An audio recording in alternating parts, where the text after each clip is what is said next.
then the response ratio is like, to none. Right. So yeah, so basically, I appreciate it. Thank you, for your interest. And what I would say is about, so I've been always dabbling into film so many years, and about, I would say, when the project started 7 years ago, and about 7 years ago, right before we started going into the web series Zombie with a Shotgun, I don't know if you remember, that was the time that people started saying, hey, let's start creating web series, because the web series was probably like another ways of getting your idea, your content. Yeah. Maybe this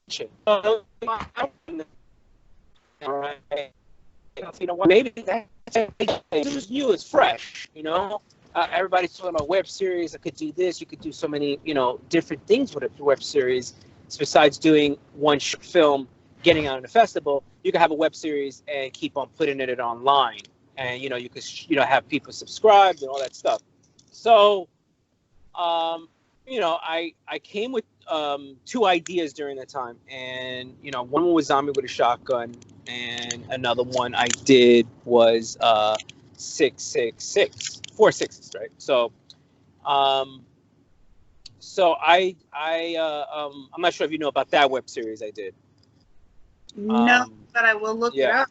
Yeah, so I did that, and I worked with the actor Braden, Braden Body, who's also the star of the film and each web series and web episode. So when I did 666, I said, okay, let me do this, and I did the first episode, and I thought that my actor that was acting was really amazing, and I had this other concept with zombies and Zombie with the Shotgun.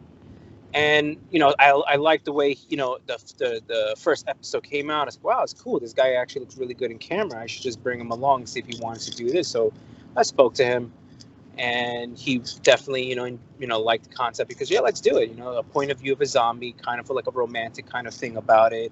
I wanted to do something different, but again, I had no clue where it would take me now. 7 years later. So when I did the episode, the first episode, which was in August of 2012. Okay. And we released it. It was one of those things that was just so fast. We shot the film in, I think, less than a week. We had everything done. The edit, the color gradation, the sound, the music, everything. It was just one of those things that was just really lucky, very odd that happens. A short episode probably takes a good maybe months, but sometimes even longer. But this one was just one of those things that was just so quick. Everybody got on it, and boom, boom, boom, boom, we got it out. Put it out. I put it out on Vimeo. Also, that was another thing that I thought Vimeo was great. The quality was good. They didn't use the same Kodak that YouTube used. That has sort of like the quality. Just Vimeo just was more vibrant. I was like, I gotta put it in Vimeo. I want to see how it looks. The web series and everything. So boom, put it out there, and boom, it went viral. It was one of those things that you don't expect it. I was like, whoa, what's going on? I mean, as soon as we put it out, I think that very first day, we had a couple of thousand views, even for first day of not knowing anything. It's like, how did this go out? And then I started getting, that first week, I got like 15 people that contact me from all different types of horror places saying, hey, is this a trailer to a feature film? Is this a real series you're doing? Can we interview? All this stuff, a lot of things was happening. And it just kept on and growing and growing. So, I went with the flow. I did, the interviews, I did the podcasts, I did everything. So I told my lead actor, I said, hey, listen, we got to continue, to do this web series. And, the episode got really popular that even my actor got signed by a manager due to the episode that we created. It was a stunning awesome. Yeah, it was awesome. It was so like, wow. And I was happy for him, and we just continued the second, third, fourth, fifth episode and everything.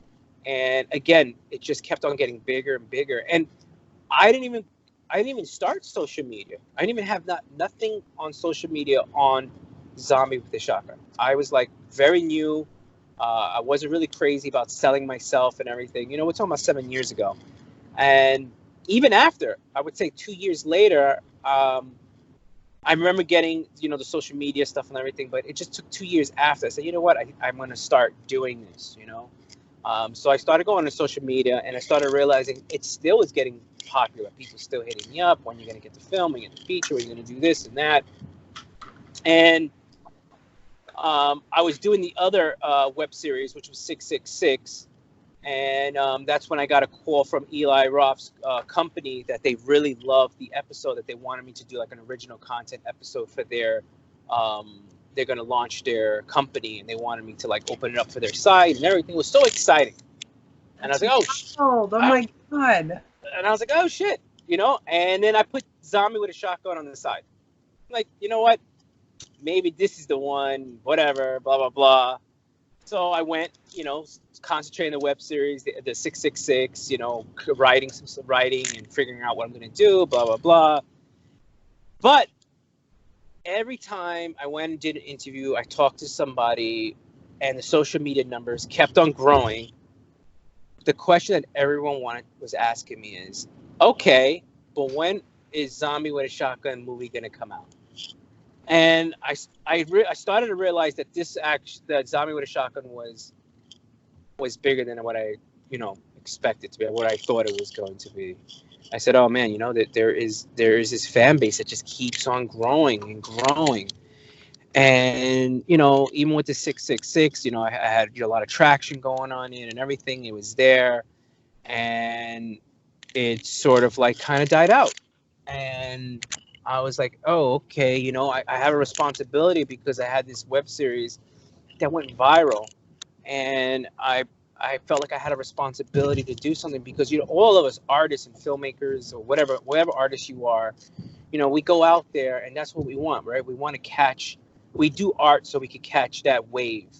And Exactly. here I am, I caught the wave, and I'm like not even riding with it. And I felt like that was like, I don't know if that was sort of, I don't know what it was. I don't know if it was stupid of me. You know, thank God I did, you know, catch on. I said, you know what, maybe this is stupid. Maybe I'm never ever going to get the opportunity, you know, any of my other projects to catch a wave like this. So I went back on it, and I started hitting social media really hard to see, okay, let's how far this is going to get me. And I bumped into a comic book artist on social media. His name was Simone Guglielmini. He was an Italian artist that drew for Image Comics. He still draws for them. He was a very popular artist, and he's like, he expressed the fact that he really loved the web series, and he loved it. And if I've ever thought about creating a comic book for this series, and I was like, yeah, I would have loved that, you know. And he was like, hey, you know, send me a script on, you know, creating this a comic script. Tell me what you wanted, ideas. And meanwhile, he was going to do concept drawings and of the comic book and everything.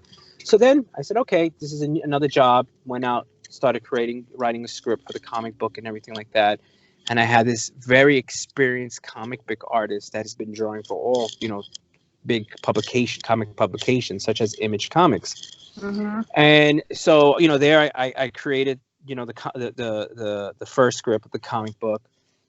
You know, it's a little different from, of course, script writing film, but you know, I try to aim more to my film audience and everything. But he took it, you know, he kind of sort of like mentored me through the whole thing, and he's like, yeah, I think this is great. He said, I love the fact that this is not basically the typical generic zombie that everybody lets run, you know, away from the zombie. This is basically a zombie who's the hero, you know, he's the savior or whatever for the zombie race and everything. And that's how I went onto the comic series, and of course the movie. If we continue it, that's what I would love to keep, you know, having that idea of it. And so we started to we made a plan, like, okay, let's make traction for both of us. Each day he would draw a sketch, and every day I would tweet it out and put it on social media. That time Tumblr was pretty popular. It's not as popular as it is now.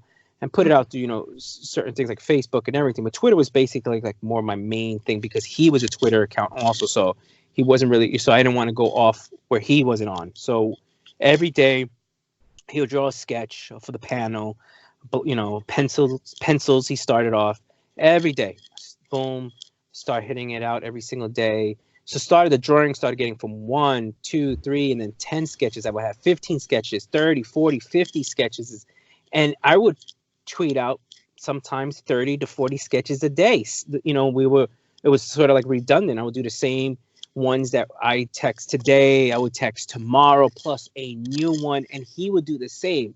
And we built this incredible audience, this incredible fan base from the comics, from the horror, and from the zombie genre also, because it's like a subgenre.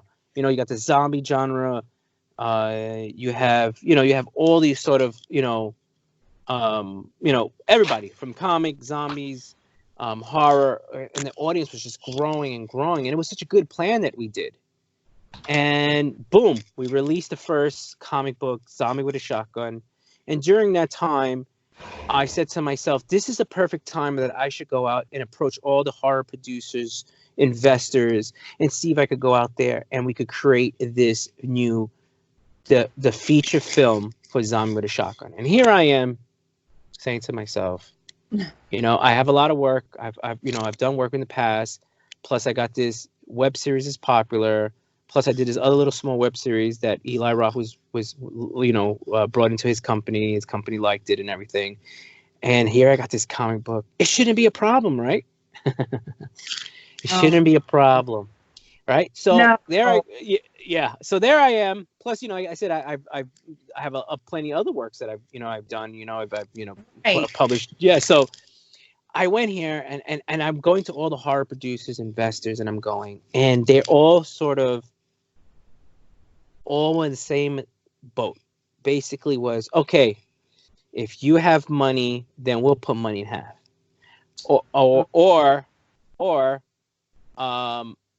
Okay, we'll take the film from you and we'll take it over and we'll give you a percentage, or we'll give you this and that in the back end, but we're going to take it over. Okay. Oh, yeah. That sucks. That's not that did suck. And to go to the first scenario, I told them, look, obviously I don't have money. I know the game. Who's going to be the first penguin to jump into the water? Unfortunately, I did not have the money. I didn't have to go half on the project and they go half in the project. Eventually, I get the game. They use their banks to take my money, to use some sort of bank instrument to get $1 for $1, $2 for $1 for $2. I know the whole game. I've been for so long. I know all the things that they try to do to grab your monies and take it on to whatever. I get it. That's the part of the business. I'm not I'm not mad at that. I get it, but I thought I would be able to get a little bit more easier. Somebody said, okay, here we go. No, I didn't. And then the second scenario, I refused to give my whole farm because, again, my whole scenario, I always tell people, they take my farm and they give me the little cute pig or the little cow, and they say, hey, here's your cow, here's your little cute little pig, but we're going to take the farm and we're just going to run it now. And I didn't want to do that because, I felt like, okay, if I did that, what am I going to do next? I felt also that the fans liked the fact what I was doing. They loved the indie community was pulling behind me. Like, yes, this is what indie film is about. A guy who's really doing it from the ground, bottom all the way up. Right. That's true. That's true. And they were going to take all the new casting and everything. And there was a point that they were even telling me the actors that they wanted to bring in from, even popular television shows that they were thinking about, and I'm like, no, I'm not doing that. I don't want to do that. I said, I just want to do a really cute little, intimate film. Yeah. If you want to, give me, I'm not a pig here. I'm not asking for millions of dollars. I mean, it'd be great if I had, it would be great. But I mean, hey, if something's $500,000, $300,000, $400,000, I still would like to do it the way I'm doing it. It still look good. It'll still be an independent film. And, whatever. I mean, I'm not expecting all this stuff, but I told him I want to do it myself. I try to negotiate with them and say, hey, we could negotiate. Okay, you want a piece of the pie? That's not a problem. Let's go negotiate. But you can't say we're going to take it and throw you away, and we're not going to use you, whatever. So your original ideas, taking your original ideas and basically creating what they envision. yes. And again, I wanted to be all, diplomatic about the whole thing, about basically, let's get there and let's get together and let's sit down together on the table and we could negotiate. We could. I'm not here. I will give piece of the pie to you. I mean, but nobody. They didn't. Many of the guys did not want to listen to it. So that's when I was like, okay, it's time for campaign. I'm gonna have to beg for money, and I didn't want to do that. And then that's when I met Kyle Hester. He was who was an actor in the film, and he came in to help me produce the film, and he helped me raise the money to campaign. And together, we went in the campaign, and I again, yep, I had to beg for money. I had to make a stupid video, help me raise money. But again, I get it. That's just the way it is. And just to go a little bit, I was really disappointed the first time because I went on was a Kickstarter, and Kickstarter we were like $10,000 short, and we had like a couple weeks. We had to like shut it down and lost all the money because we were not gonna make it. And then we went back to Indiegogo, and we raised less what we were having in Kickstarter. So it started off really disappointing. But eventually people came back around. We did a couple campaigns. We also had some private investors come on board, but overall it was a very low budget film. A lot of questions that people ask me is, what have I done it all over again? Because, and how it is in indie film, we had to go back 3 times, possibly I think 4 times, because we ran out of money. We had to go raise, shot again, go back and raise, shot again. I mean, yeah, it's easy. I wish we could have had all the money, but we didn't, So I took the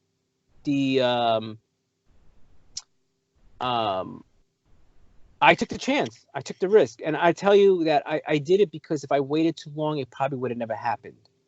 So put it this way, this is something crazy, and I don't suggest anybody to do it, but I did it.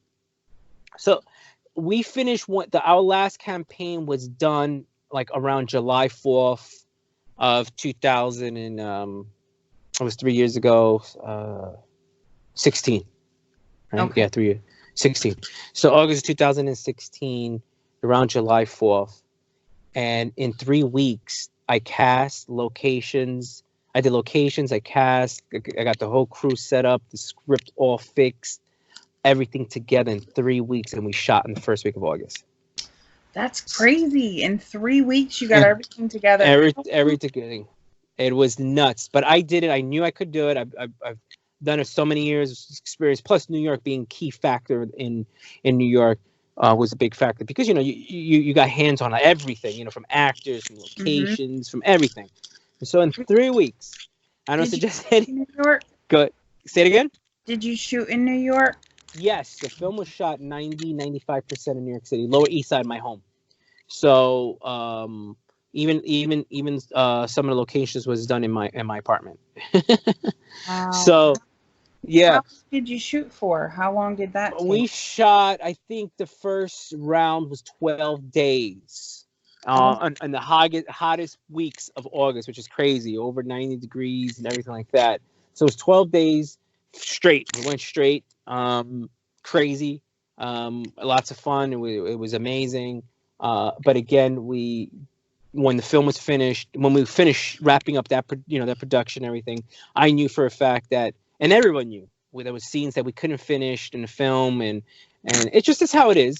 And we had to raise more money, and that's the scary thing, like, oh fuck, we got to raise money again. So I went back, raised more money.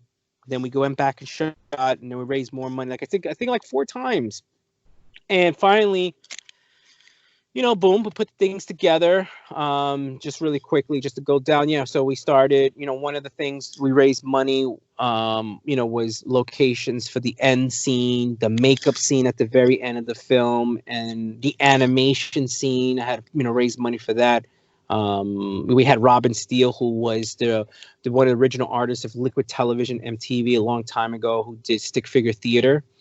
Oh my God, I remember that. Yes, I brought him in. He's and one of my favorite one was to be the irony of it was Night of the Living Dead. He did the episode with the stick figures, and that was my favorite episode. It's funny. So when I brought it to him, he just loved the whole idea. So that was pretty cool that he, I was a big fan of his work, and he agreed to work on the film and bring his animation work to it.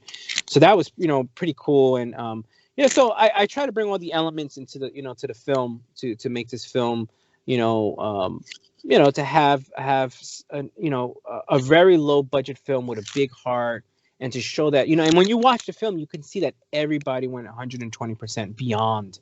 And yeah, and again, it took 3 years. People again frustrated. Oh, it's never gonna come out. It's never gonna come out. It was gonna come out. And that's the goal. That was what I was gonna do. At the same time, we were still creating some comics. Even this week, we're gonna introduce the 5th issue of Zombie with a Shotgun, that's really exciting. And yeah, that's where we at. The film is out. I think it's gonna be 6 weeks. The film has been out, so it's pretty exciting. We've gotten a lot of people watch it, a lot of response. We have a lot of reviews, and people, of course, the number one thing people ask is, when is the sequel going to come out? And all I told you right now, it's like, I don't know. That's definitely one of my questions. Are you going to do a sequel? Will there be a sequel? Are you going to do any kind of spin-offs? Yes, we're gonna do a sequel. We're definitely gonna do a sequel. I mean, it's still, like I said, 6 weeks fresh. Again, as I told you before, you think you have everything that you can present it to people, and you think, oh, I got this. I'm gonna get money for it. Whatever happens. So to me, I roll with the flow. I'm gonna wait, because we're supposed to be going over 100 territories in a couple months. I'm gonna wait to get exposed out there, more people worldwide would know about Zombie with a Shotgun, and then wait for a couple months, and then from there try to figure out, because a lot of people also think it should be like a TV series or something that we could put on, like a series that we could put on online or whatever, or a feature film, definitely. So I'm gonna figure that out and see what we can do with that. And there's already interest of a company that wants to make a video game of it also, which is a really cool thing. And so it's a small little project with a little, we do have somewhat sort of a cool little fan base, but it's a film that how it is as independent artists, and it's hard to create the fan base. And I was fortunate to create that fan base, that little fan base that I have, that made the film go, the way it is, and still getting a lot of good response. And that's very important, because, a lot of filmmakers don't have that,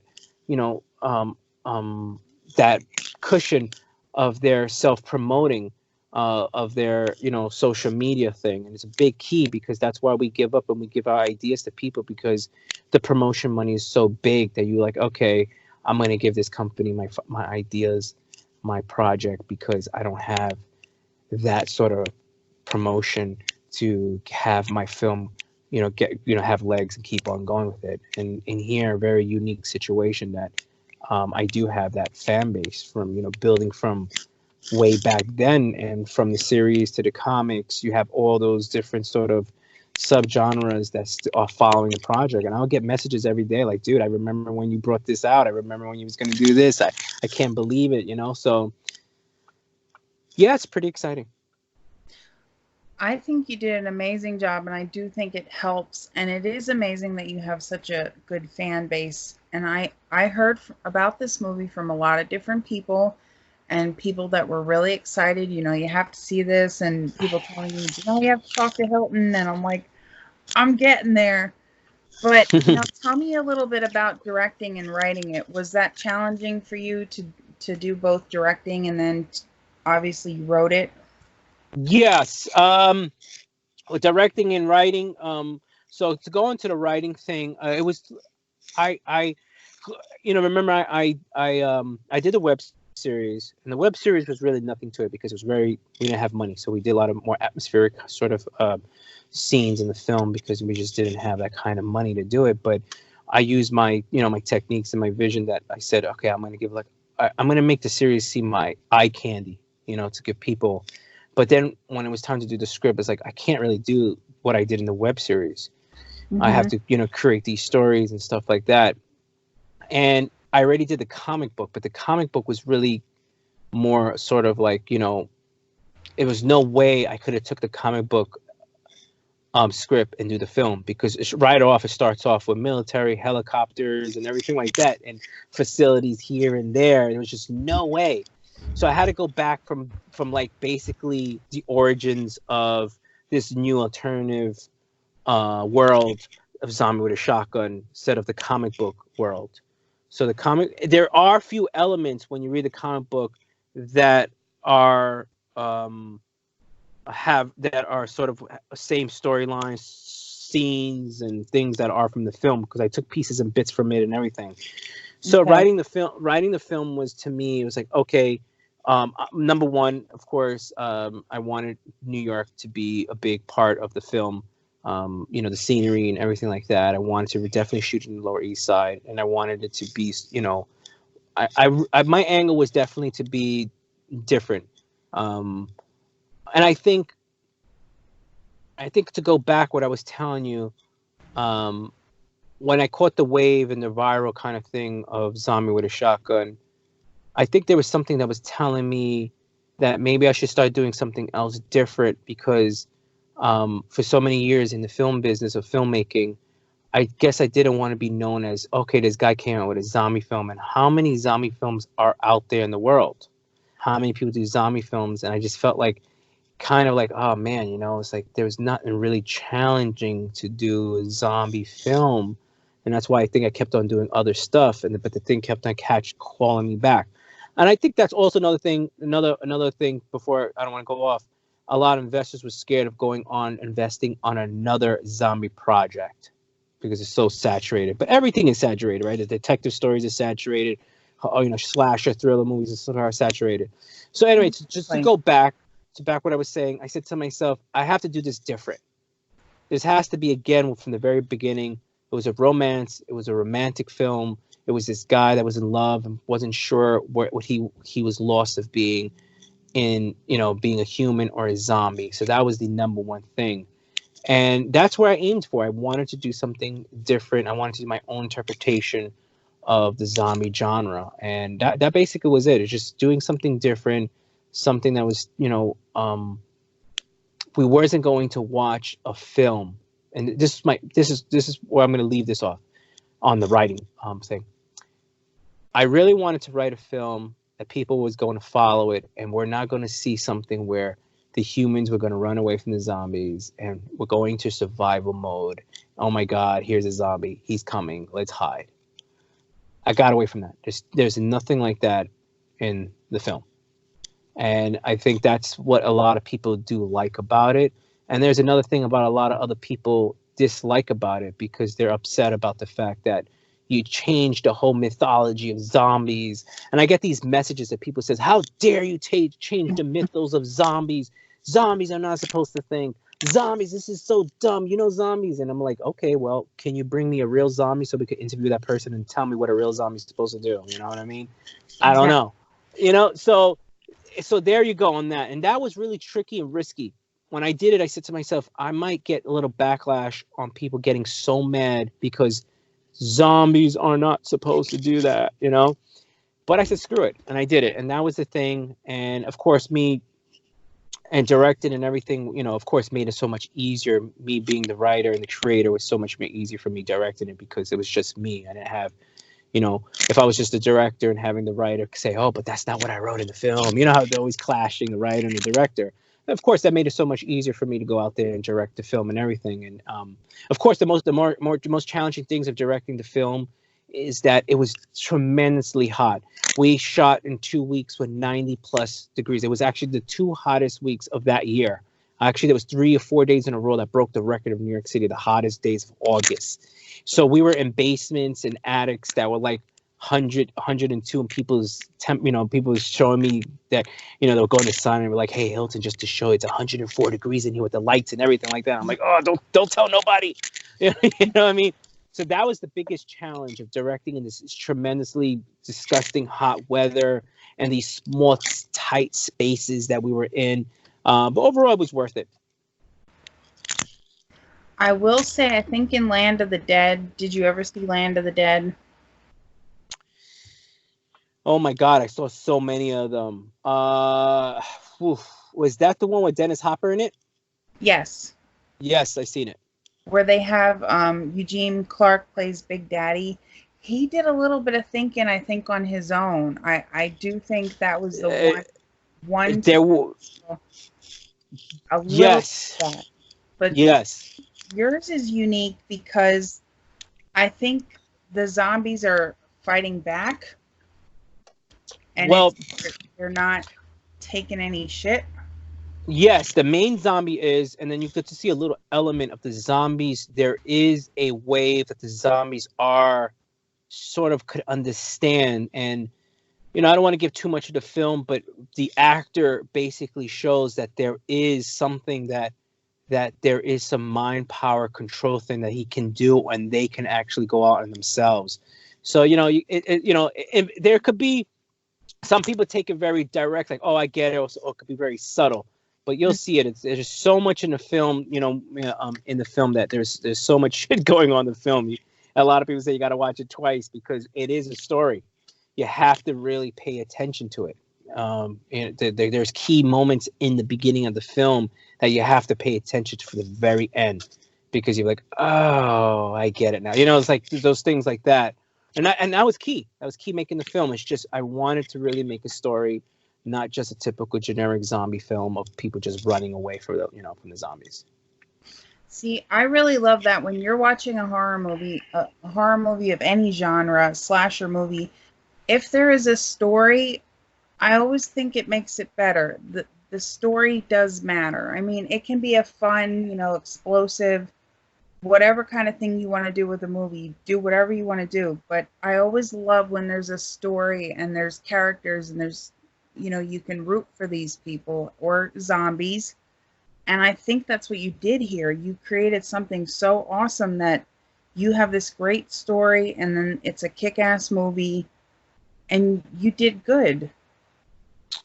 Yeah, I appreciate that. I mean, like I said, I have to really thank the indie community film. They understand, such as yourself also, you understand what it takes to do indie film and stuff like that, and I really have to thank people's, the indie horror community. Absolutely. The indie horror community, really understands it and everything. And then, if, there's people that try to compare this to 10 to 15, $20 million films. I'm like, obviously it's not going to be a 15 to $20 million film project, but it's a very, is an independent film where, the roots of horror began, which was the indie route, the route that we, it began from, from, Night of the Living Dead, right? It was an indie film, started from there, and indie horror film understands and they get that. And that's to me, it's so key and so helpful.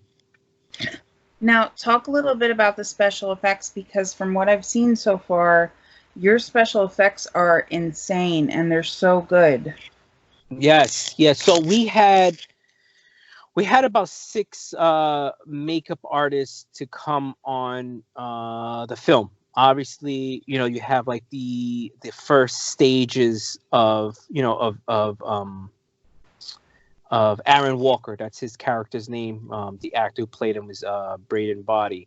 So on the character and Aaron, there were stages of his transition from human becoming a zombie. He's never really gets fully, and I don't want to give too much, but we definitely, obviously in the trailer, you see he does get fully zombified. So there was the key makeup artist was Ashley Darm. She was unbelievable. She was the key makeup artist from entirely the whole film. And of course, I wanted to give, the film is called Zombie with a Shotgun, right? So I had to give a zombie with a shotgun. So I reached out to a amazing artist named Ben Bornstein. He's an incredible makeup, a special makeup effects artist who does from Gotham, incredible movies. He's, I think he's like one of the key makeup artists for the Gotham show. And he's from everything from I Am Legend, from he's worked with Eli Roth and the House of the Clocks, from Slender Man the film, and he's done so much film. So I loved his work.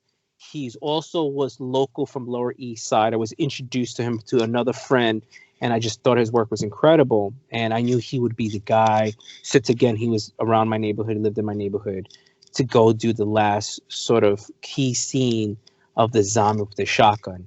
And that was an incredible, the day, it was a whole day makeup process that we did. And, the whole thing, I have photos of it also. It's pretty cool. I sometimes the screenshots and everything, everything. A lot of people say this, when they watch the film, they say, oh, that's so fake. He had a mask on, or that's not even makeup. No, it is makeup. I took it as a compliment when people say that. I'm like, also, it must have been so good. It was a mask. I said, no, that's all makeup. And I don't know what is the I don't want to call it the backlash of, but why is people so like concerned of saying that that's not real makeup, fake makeup? I get a lot of people telling me that, oh, that's not real makeup, but it is, But anyway, so we with the whole process again, the hands, we had to get the face, the right contact lenses, the whole ordeal kind of thing, and the right size for his eyes and everything like that. So it was definitely a good, like a 7-8 hour job on him. It would have been much more, but again, it was just face, a little bit the neck area, a little by his chest area, because his neck was also zombified, and his hands. But it was, it was an incredible job. It was an incredible zombie. And that's a lot of compliments we get from people saying that was top-notch makeup job. And yes, it was. Thanks to Ben Bornstein, who was the special effects makeup artist on that. Yeah, it's incredible. And from what I've seen, it looks really good. And everything is just sort of original, too. You really get an original feel looking at everything. So I think you guys did a good job. Yes, he did. And that was great, too, because we were on the phone. We were talking about, when we started talking about what kind of zombie feel. Because, again, we were going to do something original. He was the guy that was going to come on board to, do and he said, what kind of look do you like? Give me 3 looks that you like a lot, and we take it from there. And so, I gave him the 3 looks, and then we just kind of like put pieces together and everything to make that sort of kind of look to that zombie. And of course, he put his spin on it, his feel to it. And yeah, it was pretty cool because it has a sort of unique feel and look to it. Now, what do you want to say to the audiences and to the fans and to the indie community and basically to anybody that's going to be watching Zombie with a Shotgun? What do you want them to know or take away, or anything from your perspective? Oh, well, again, Zombie with a Shotgun is not a typical zombie film. It's a zombie film that breaks many of the rules of many of the zombie films that's out there in the in the world. And when you watch this film, you'll see that it's a totally different film. It has a story to it. And again, like I said before, you have to pay attention to it. And it has a lot of elements also, like a lot of horror /zombie films. It does have a sort of, romantic element to it. And it has a lot of elements, the thriller, the drama. Again, it has the animation, it has the special effects, and then, it has all those things that I think any horror fan will appreciate it. But it definitely, it enjoyed the ride watching the film, because from very beginning of the film to all the way at the very end, you have to pay attention to it, because there is a story to it. And there's like 3 or 4 subplots to it that would be incredible. Again, even the animation has its own little story to it that people would appreciate at the very end of the film, that it's so cool, but you got to pay attention to the stories. And I think that's what a lot of people like about it. Like, wow, that was so cool. I was so surprised when I saw that at the very end, what he was trying to do. But That's it. I mean, again, I thank all the fans and the horror indie community. I appreciate them coming and supporting the film. And this is the only way that indie horror film will survive if we all support each other and you know and go watch the film. I agree. Now, tell everybody where they can watch the film, and do you want to add your social media? Yeah, yeah. So the film right now is on Amazon. Of course, if you have Amazon Prime, you could, you could watch it free with your subscription. Also, if you don't have it, it's basic $3 to watch the film. So it's not. We did that by purpose. We didn't want to go crazy like $5.99, $6.99. We even put a standard def, which is $1.99, which is $2 even. So, 8/4 get you standard def. So, but on that note, we are going to be going to Google Play, and we're also going to go to Tubi, and then we're slowly but surely going to do a domino effect with all the other streaming services. The next two, again, like I said, is Google Play and Tubi. And in the next couple months, we're going to be over 100 territories worldwide. You could find, we do have a website for amazing merch that we have called zombiewithashotgun.com. You can see the comics, posters, DVDs if you want signed DVD. And I'm usually updating all the time on my social media Twitter account, which is, you just search Zombie with a Shotgun, but it's Zombie WA Shotgun, just because the characters, you can't have more than, I think, 17-letter characters, so we couldn't get the whole Zombie with a Shotgun in. So Zombie WA Shotgun. And I'm all social medias. I'm Facebook.com/Zombie with a Shotgun, Instagram.com/Zombie with a Shotgun, YouTube, same thing, /Zombie with a Shotgun, Vimeo, same thing, Zombie with a Shotgun / you could keep on going. Tumblr, I'm on all of them. But Instagram, I do post. Facebook, I do post. But mostly Twitter, you'll catch me because that's the big fan base we have there. And everyone's always hitting me up there. And I'm always doing updates on what's going on a daily basis, or when you want to find out where the next streaming service the film was going to be in. That's awesome. Well, it was awesome talking to you. And I'm so happy I got to talk to you about Zombie with a Shotgun.